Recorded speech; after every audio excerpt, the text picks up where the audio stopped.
Hey everyone, welcome. We're going to jump into this right away and get going. I want to start with something that we as a company see at pretty much every operation that we work with.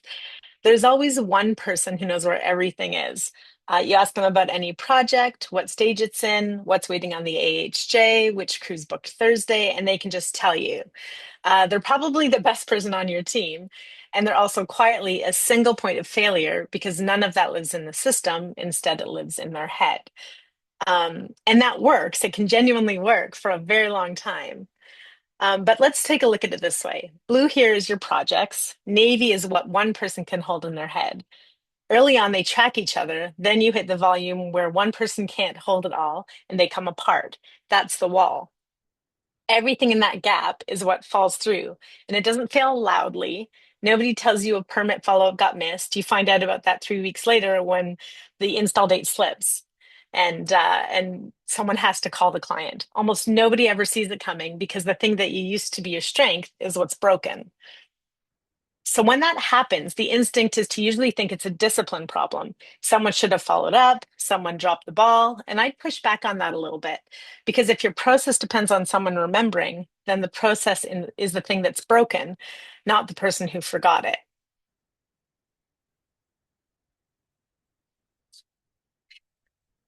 Here's the life cycle: survey, design, permitting, install, closeout. And what we see is that work almost never breaks down in the middle of a stage, it breaks down in the gaps in between them. That's where reviews get skipped, change orders stall, and follow ups just die because a gap is the moment where it's genuinely unclear who's holding the job.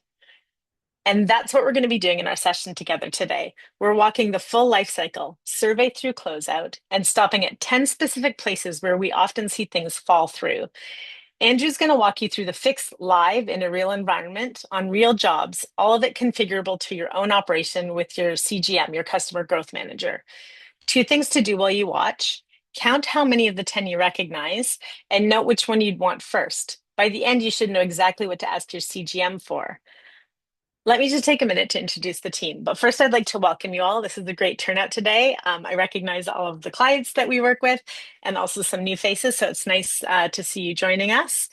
We'll cover some of the basics as we go, and that way we can all move forward together. My name's Amy, and I work every day with our customers on account planning and growth and on building community. So with things like user group and things like that. Andrew's the one who's going to be driving the webinar today. Andrew, I'd love for you to take a chance to introduce yourself. Yeah, I'm Andrew. I consult with our customers, especially the more complex ones, typically mapping their workflow requirements into their Scoop account. By now, I've worked with a little over 100 clients across different types of operations. And everything I'm going to show you today, it comes out of those sessions I have with clients. So none of it is made up or hypothetical. It's all a real problem from real customers that we work with. So you'll notice that's probably why the list is 10 and not 50.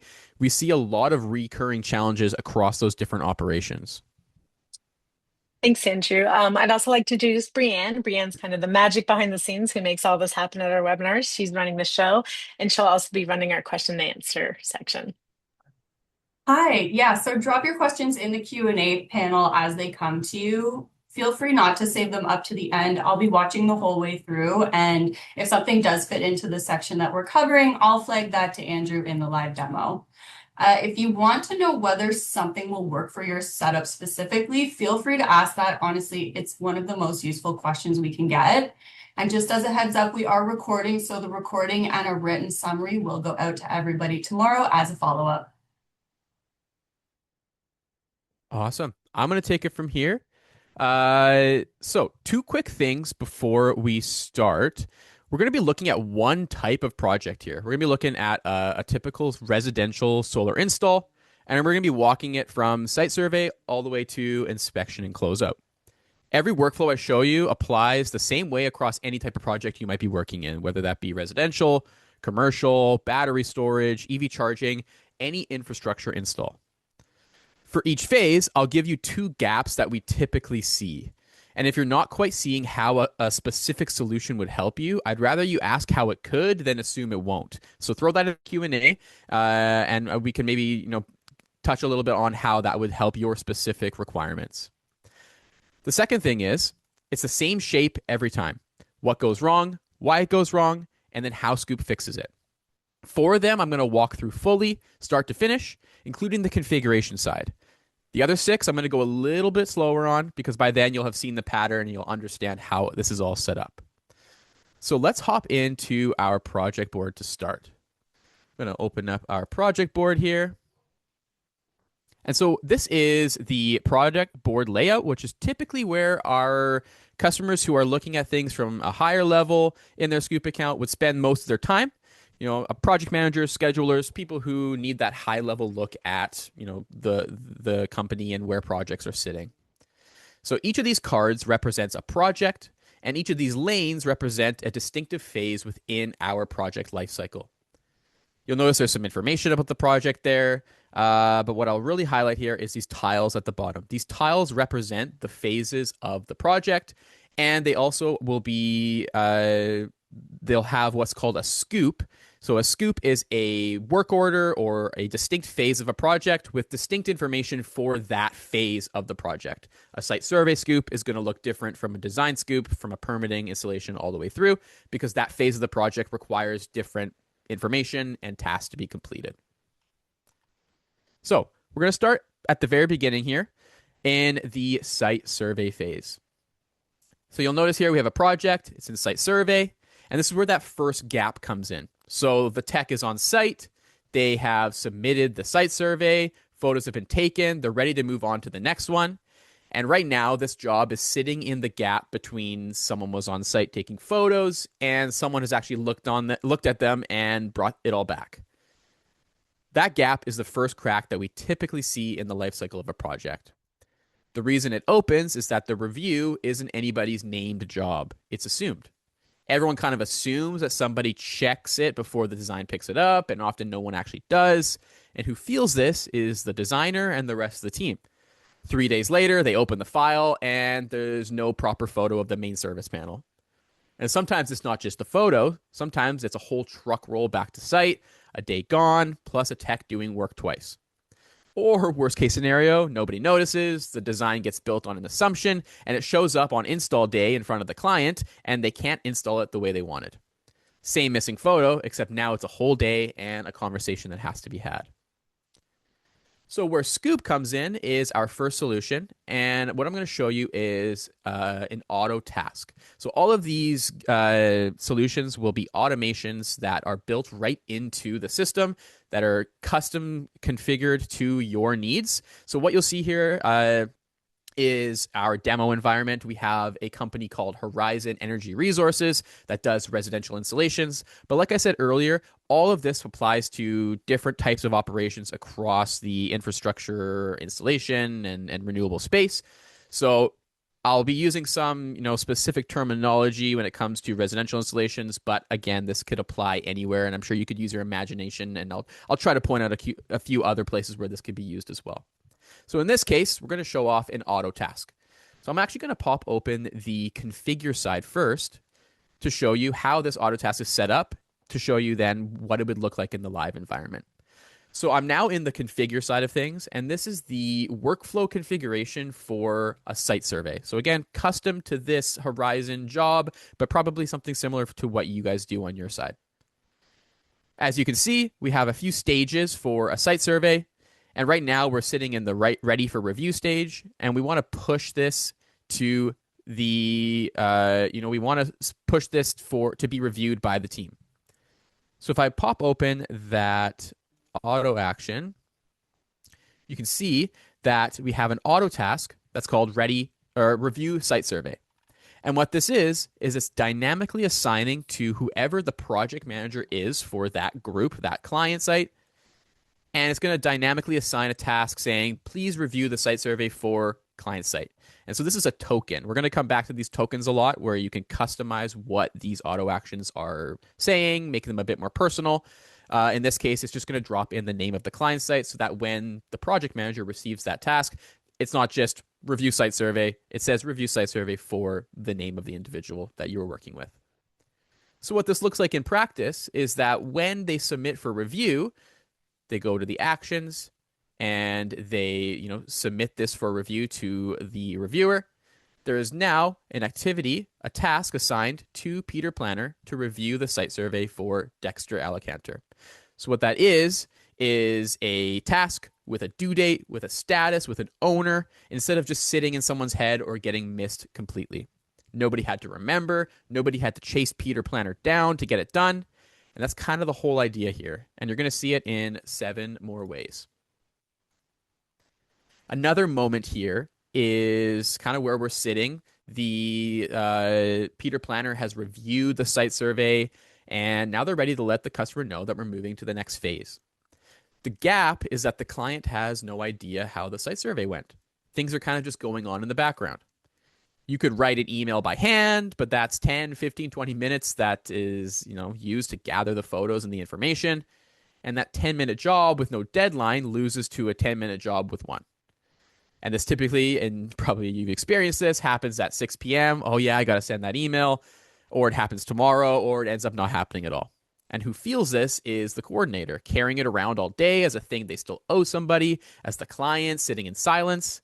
And silence is expensive in a way that's easy to miss. It's where those, hey, just checking in, any update on my project, those emails come. And every one of those costs you more time than the update would have taken in the first place. And it moves the client from feeling confident to feeling anxious. So what I'll show you here is what we call an auto email action. And what this is an automation of an email sent to a recipient when a workflow stage is hit. So attached to a stage in your workflow that already exists and sending an email to, in this case, the client. In this case, this workflow, again, we're back in the configure side of the workflow configuration for our site survey template. And I'm going to pop open the complete ready for design auto actions. And as you can see, we've got a couple auto actions here. The first one is an auto email, and I've named it customer notification with client files portal. And so what this is an email sent to the client with links to their client files portal where we can send them files and that they can access so that they don't have to be a user in your Scoop system. You don't have to send it over text, over email. They'll have a place to go to find these files. And I'll show you that in a moment here. But again, you'll notice, again, we're coming back to these tokens. So these auto actions are not just static things that are always sent the same every time. They're custom to the client, to the project, to the type of work. But it's the same skeleton that is putting together these tasks. So in this case, this is an email sending to the customer with a subject and then a dynamic body. So hi, first name. We're ready. We're happy to inform you that your install is moving to the design phase. If you're curious, the site survey photo, the site survey went well. Here are some photos we took during the survey. And so this is what that email looks like for the customer. And what they'll do is, again, you'll see here, now that doesn't say first name here. It obviously says Dexter because that's the customer's name. And we've got some dynamic links here. If I click, this is the client files portal that they will receive. That's branded to your company. So in this case, Horizon is the company that is doing their install. They'll be able to open up their folder and see that, perfect, hey, beautiful photos of my house, awesome. Okay, I can see what they did, their site survey. And now the client has heard from you from within a minute of being reviewed with photos, a place to go and look at them. Nobody had to write that email. It was all triggered by the workflow. 2 workflows, 2 clicks in the system, and everything was sent to the customer. So the survey's done, the client's been updated automatically, and the job moves to design. This is where the next thing goes quiet. Design changes need to happen. Say an EV charger gets added to the installation, or battery storage, or a main panel upgrade, something with a cost attached. And maybe that's a conversation that happens on a phone call. A client calls, hey, I didn't realize you guys did EV chargers. Like, I'd love to add that in. Just got a new electric vehicle. And, the salesperson, yeah, we could do that. We got that for you. Now you've got that verbal change, but there's no artifact. There's no tracking of that change. Nobody's really sure whether it's been approved or priced or even communicated. And it shows up at install as an argument about what was agreed. And usually you eat the cost because you can't prove otherwise. So in this case, what I'll show you is a solution utilizing what we call an auto scoop. So again, a scoop is a configured workflow. In this case, we've got different configured workflows for the phases of a project.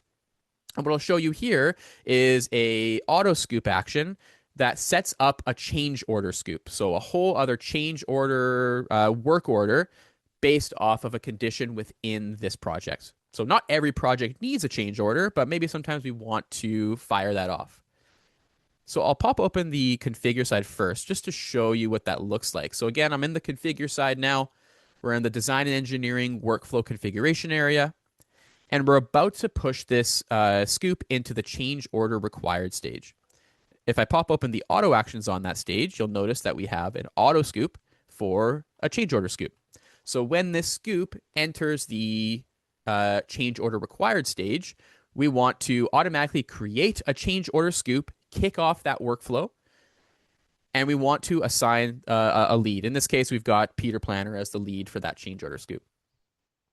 So what that looks like in practice is, the person doing the designs, they hear from the they hear from the customer or from the salesperson that in this case an EV charger is being added to the design. So that signals, hey, this is a change order. We need to add this, there's more monetary value added to this installation. I'm going to toggle this to yes, and I'm going to set as change order required. What that does is if I pop open the projects page here, is it pulls that project card all the way into this other lane, the change order lane, and signals that, hey, this project has now stalled and we are starting a whole new workflow that needs to happen before we move forward. So as you can see, we now have a change order. That change order will be created. That is a distinct workflow moving through adding that EV charger to their contract. So that change is a record in the shape of a scoop with a state, with a workflow, instead of just a memory of a phone call. It's all recorded right here in a change order scoop. The second gap we typically see in this phase is that revisions on designs typically aren't tracked. So you get a second, third, fourth revision, and nobody can actually say what changed between version 2 and version 3. Version history, and I can see that there are 3 versions of this design, tells you that something changed, but it doesn't tell you why. So now your reviewer or your lead engineer or lead designer has to go in, re-review. Yeah, what was that change there? What was the change order? And they do that just to find the delta every single time. Multiply that by every revision on every job, and that's a senior person's week spent rereading things they've already read. So again, we just in this project, we've added an EV charger to this installation, and that means the designer needs to come in and add that to the designs. So what we do is we're coming back to another automation called an auto comment. In this case, I'm going to pop open the configuration side. We're going to be entering the design revisions done in review stage. And so at the same time as sending this to our lead designer, letting them know, hey, the revision, or I made those revisions you asked for, please review them. We're also going to have an auto comment that tracks the revisions. So in this case, design revision required for client site, again, that dynamic token. And we're going to have the notes at the time of revision. So the revision notes also added into that auto comment. So that if this happens multiple times, if there's multiple revisions, whatever that the notes are from those revisions will be added to this comment and tracked within that scoop, within that project.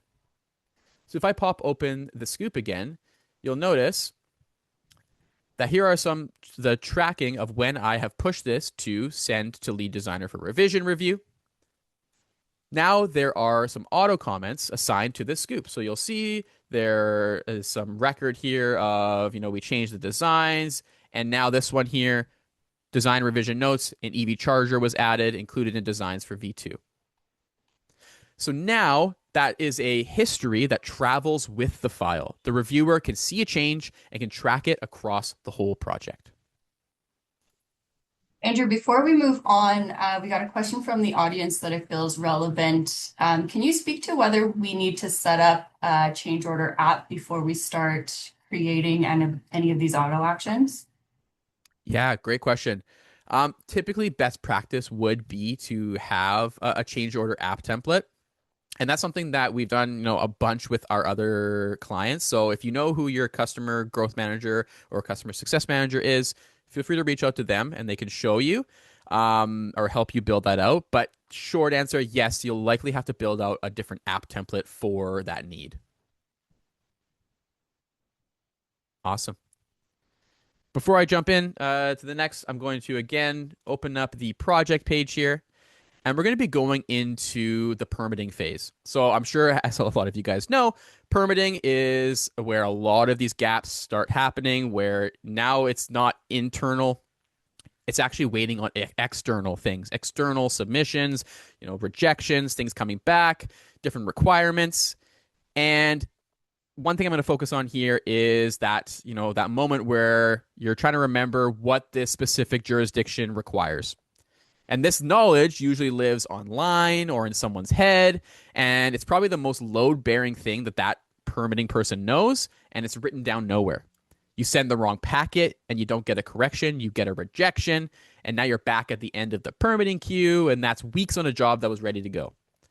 And when that person's out, or, God forbid, they leave the company, you find out how much of your permitting was actually on them. So for this solution, I'm going to show you our conditional display rules. So what this is, and you'll hear me call it conditional display rules, or CDR for short, because it's a long term. In this case, I'm going to show you how the value of a field can affect what sections and requirements show up within this scoop. So I'm in a live permitting scoop here. And for this project, for Hunter Falk, the AHJ is set to California. And so if I pop down to the AHJ specific information section, you'll see that we have a California section with specific requirements needed for jobs being installed in California. And so this is baked into the project, but what if this job was actually in Oregon? Let's say I set that to Oregon. Now that AHJ specific information section has switched to Oregon requirements. So this is something, again, that's typically living in someone's head, or it is online somewhere. Instead of that, we're baking that into the project itself, and they don't have to memorize those different requirements. We know that it's baked in and that the right information can be collected because we know where that project is living.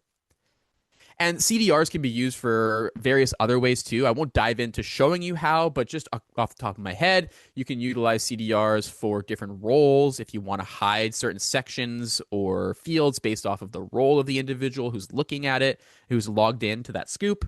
You can use it based off of workflow stage if you want only certain fields to show up at certain stages. Those are just different ways that you can utilize those CDRs. But in this case, that jurisdiction's requirement is a property of the job now. It's not something that someone has to know. It's actually built right into the system. So nobody's memorizing the rules for those, 3 different places. So now at this point, they know what's required and they submit to the AHJ. Now we wait.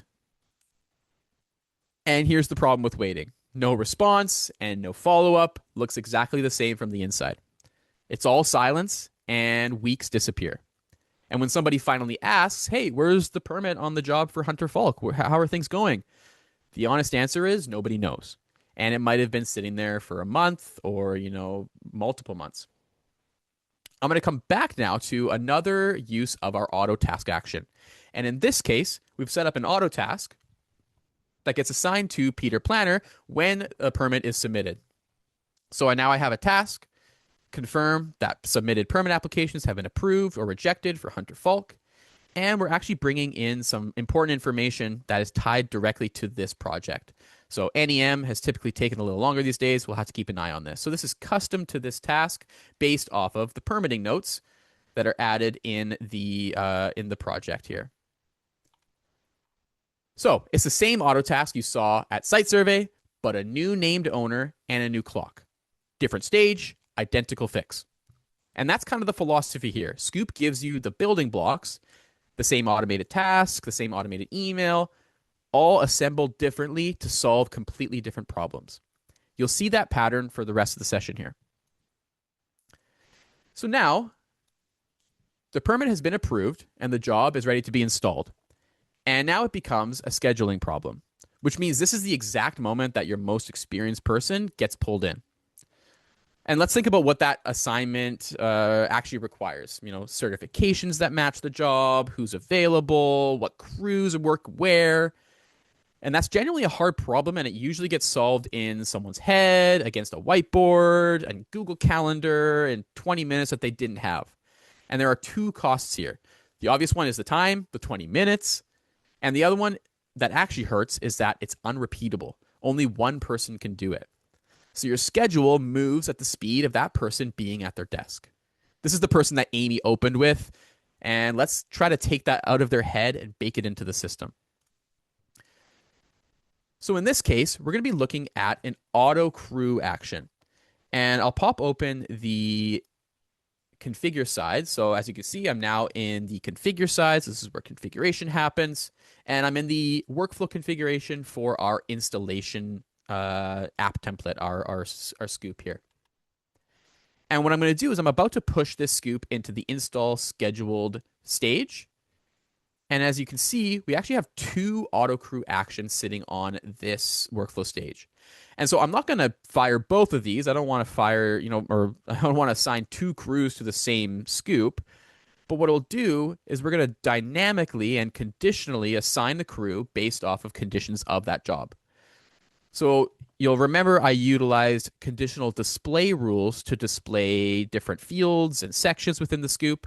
We're going to use conditional execution rules to execute a auto action based off of conditions of that project. So in this case, Peter's crew works on jobs in California, and Freddie's crew works on jobs in Oregon. So based off of what jurisdiction, where that project is, a different crew is going to be assigned to that project.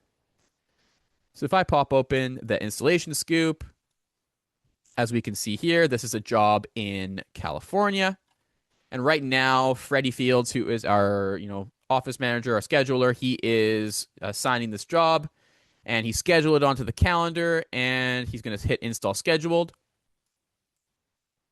And now, instead of waiting for, Peter to come into the office the next day or to send a text message or to put it in the calendar, Peter Planner has now been assigned as the lead. Bo's been assigned as the crew, and they've received notifications letting them know that they've been assigned, and it's on their scoop calendar. And that was conditionally decided and baked into the project. So the judgment is still in there, but it's logic that we've built into the system. It's not trapped in their head anymore, and the schedule doesn't stop when Freddie Fields is on a roof or off sick. So now the install is complete. The crew's finished, the trucks are gone, they've taken their photos of the installation, and now somebody has to prove what happened. The post-install report is honestly the most annoying document in this business from what I've heard from you guys, and here's why. Everything in it already exists. The photos were taken, the notes were written, the measurements were captured, but they're scattered across 4 different phones, 2 different apps, somebody's handwriting on a napkin from lunch. And it all gets assembled by hand, usually after hours, by someone who wasn't even on site, chasing down a crew lead who's already home, 45 minutes if it even goes well. And it's not a chore. It's actually a gate. Invoicing waits on it. Inspections wait on it. The client waits on it. And it's a document that could have written itself that is holding up the money. So what I'll show you here is another one of our solutions, our automations, is an auto PDF action. If I pop open the configure side here, again, I'm in the configure side of the installation in the workflow configuration area. And we're going to push this to complete and closed. And on that complete and closed stage, we want to generate a post-install report PDF. And so what this is going to do is automatically use a PDF template. In this case, I'm utilizing the default template, but I could utilize a template that I've created if I want, and upload that PDF right into a field. And so now, as the team goes through their workflow, as they're already submitting for review, as they're closing out the installation scoop, a PDF is generated along with that workflow that was already happening.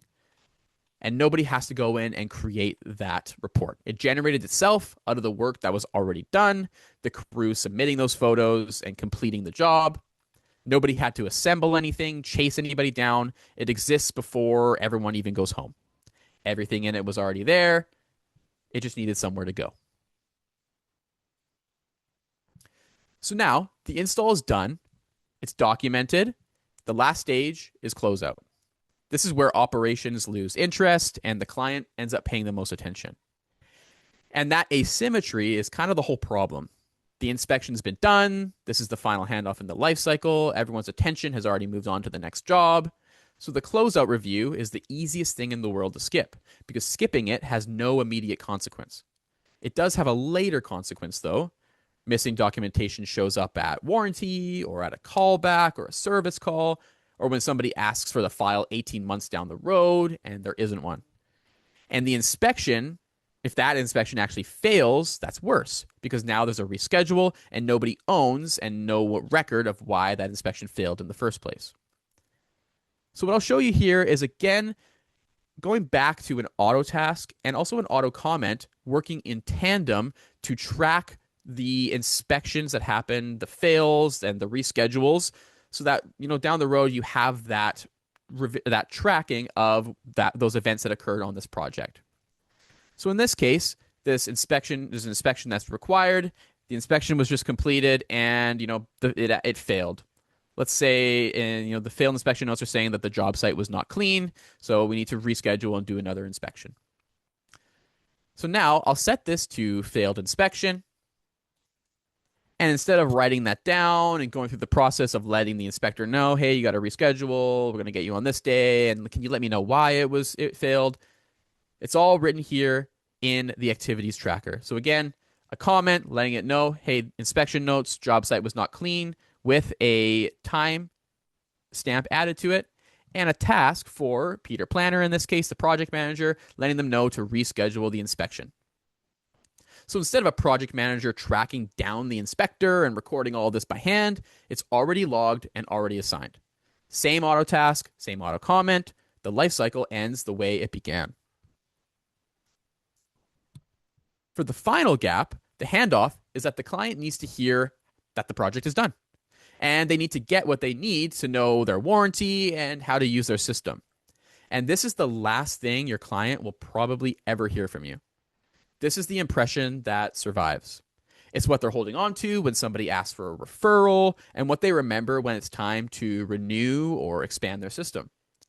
It's also the most commonly skipped step in the whole life cycle because by the time you get here, everyone's moved on. The job is done in your system, but it's unfinished in your client's experience. So in this case, we're going to go back to the auto email that we were showing earlier and the client files portal and bring that project and wrap it all up in a nice bow to give back to the client.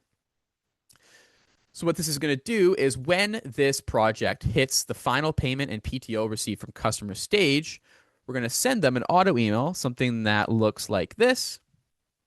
Your solar installation is complete. Hi, Claudia. Again, a personal email, not a static email. We are happy to report that your solar installation process is complete and has passed inspection. See the final report at the link below.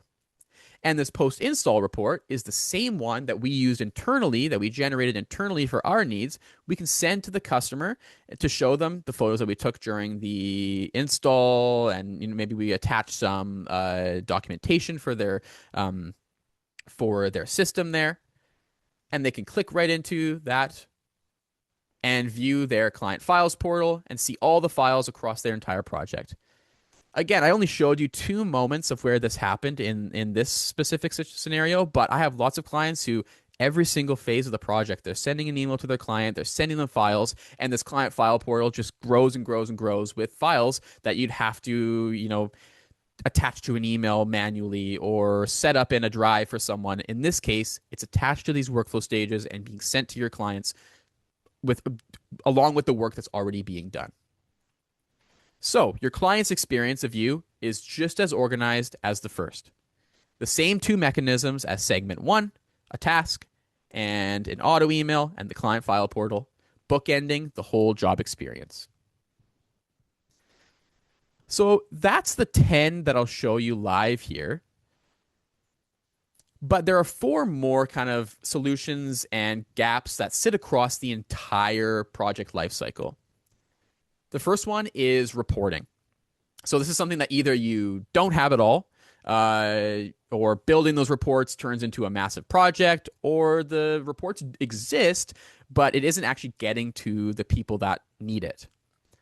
So Scoop comes in, and we have Looksee Analytics, which is our our analytics and dashboarding tool that takes Scoop data and turns it into actual, actionable insights and viewable reports for your internal team, for your board.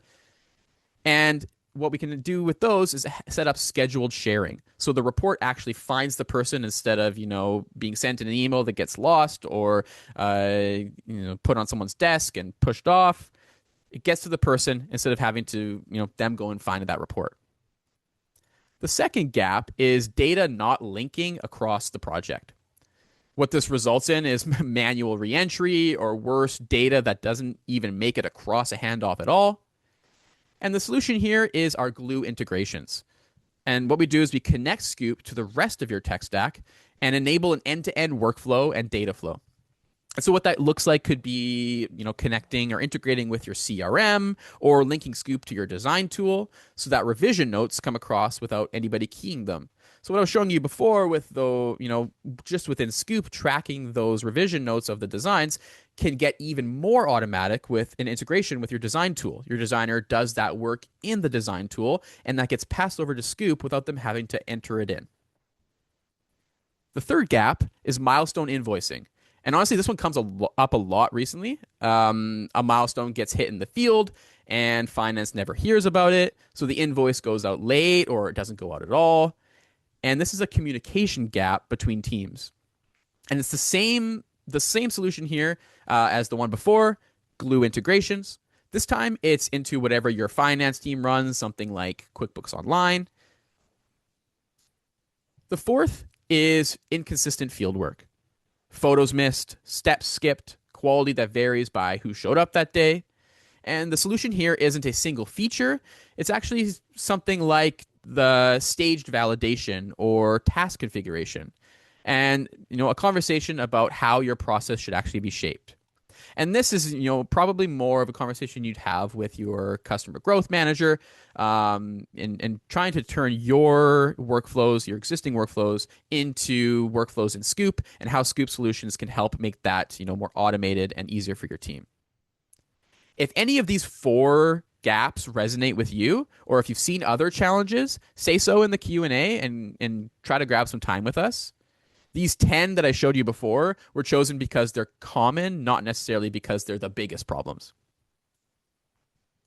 So let's count what that actually takes. The blue dots are the 10 breakdowns, and the blue boxes are the 7 automations. Look at the two on the left. Autotask and auto email on their own closed 5 of the 10 breakdowns, just at different stages. None of that was a major project, no migration, no new tool. Nobody had to drastically bend how they work. Every one of them was already hanging on a clear action of an event that was already happening. That's the difference between configuration and customization. Because Scoop is a no-code configuration environment, this is a conversation with your CGM, not several months of consulting and development. And as we add more tools to the toolbox, the possibilities multiply. Okay, Brianne, I am going to pass it over to you for any questions that we have. Thanks, Andrew. We do have some questions here. Let me start with a couple of themes because there are a few similar types of questions. For Andrew, how long does any one of these actually take to set up? So not very long, actually. Most of the time we spend with clients is talking through their process. Because typically, they haven't actually thought through what that, in the terms, in Scoop terms before. So we try to listen to what they, the problems that they're experiencing in their terms. And then once that's defined, we can set the automation up with them. And that's pretty quick itself. It's more just that conversation first. But the setup on its own is essentially just a point and click, no code environment configuration. Great. A few questions also about what if the process doesn't exactly match the same stages that you showed today? Yeah, great question. That is totally fine. So like I said before, what I showed you today is typical examples and also within the framing of a residential installation. But because Scoop is just a collection of building blocks, we can almost put them together in a way that accommodates your specific scenario. I've worked with customers in residential, I've worked with customers in commercial, EV charging, even deck building, financing. We've done lots of different operations across the renewable space and outside of that as well.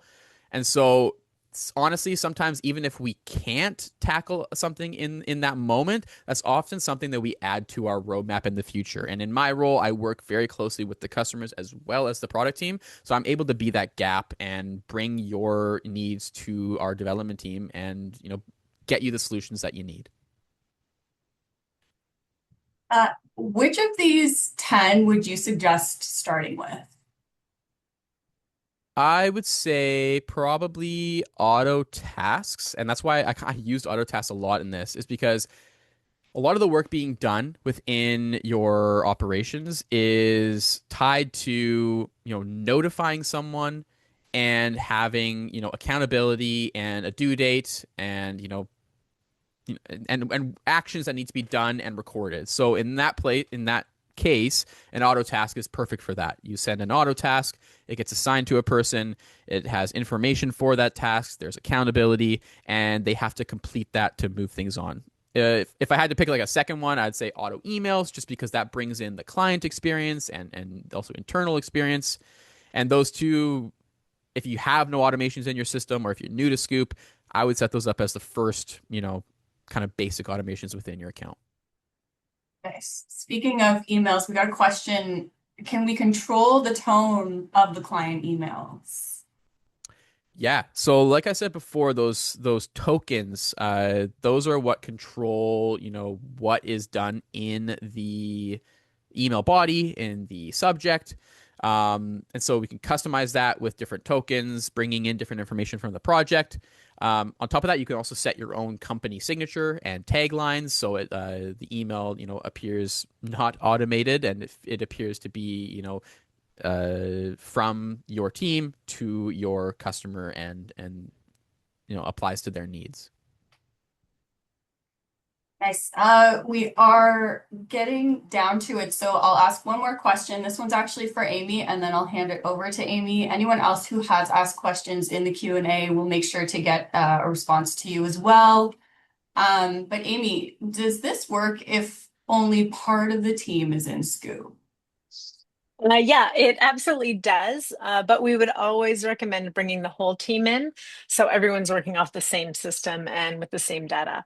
And with the models that we have, it includes unlimited users plus access controls to give people exactly what they should see. So there's really no reason not to just include more people and include the whole team in the process.